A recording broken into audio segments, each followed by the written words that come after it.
You won't believe the truth behind her hatred for you and Jinsey. Turns out he was a close buddy of her brother. A genius painter, he turned lost like a canvas after drugs.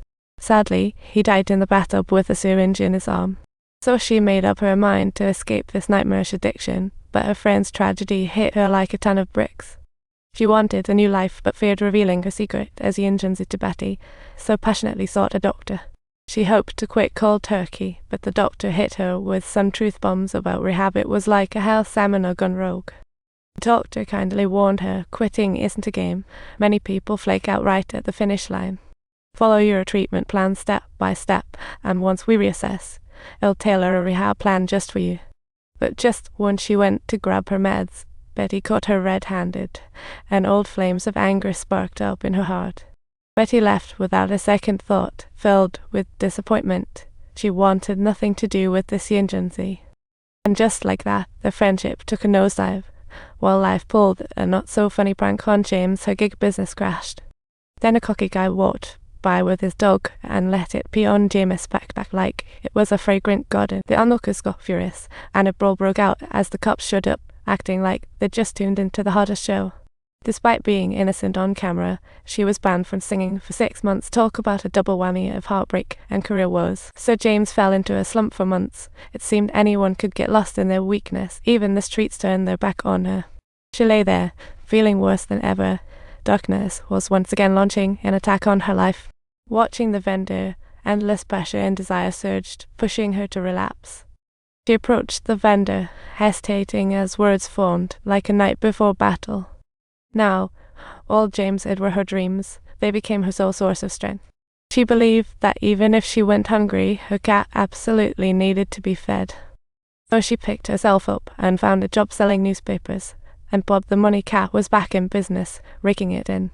Bob's cute looks drew passers-by for a chat, even if they didn't want a magazine.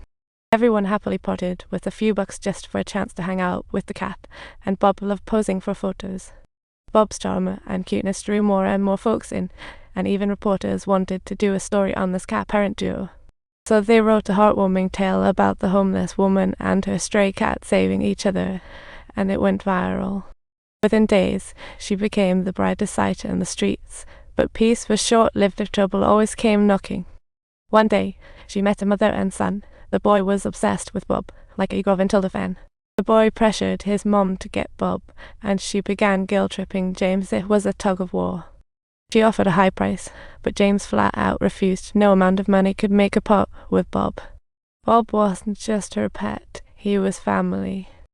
So the woman, furious, slammed the magazine down, sending Bob fleeing like a cartoon character.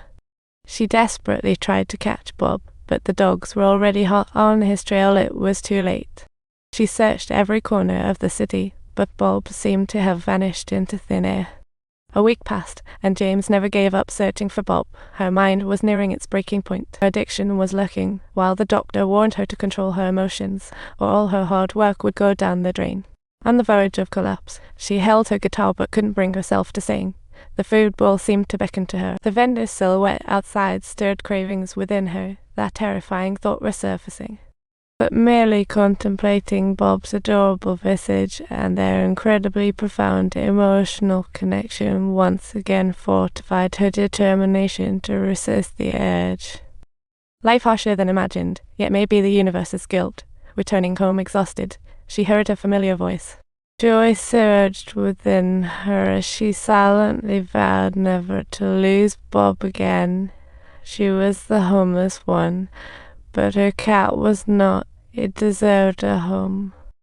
To give Bob a better life, and for her future, James prepared to quit drugs.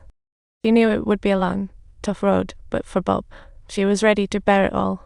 The doctor warned her the first week off drugs would be unimaginable pain, like the flu multiplied by 100. But James Chairs, once a street wanderer, now with Bob, she's the new star. People began approaching her, speaking with respect, calling her Bob's owner. That respect fortified her resolve for change. What doesn't kill you will make you stronger. Recently, she found Betty apologized for hiding it, but Betty didn't respond, leaving her defeated. Just as she turned to leave, Betty opened the door, offering to bring food for James this week. But James didn't want to trouble her. Owning his mistakes, he prepared a week's meals, then faced the showdown. At first, she tried to distract herself with her guitar and a rubber band. Little did she know she had become a comedic sensation. But she told herself, with Bob by my side, I can totally make it through.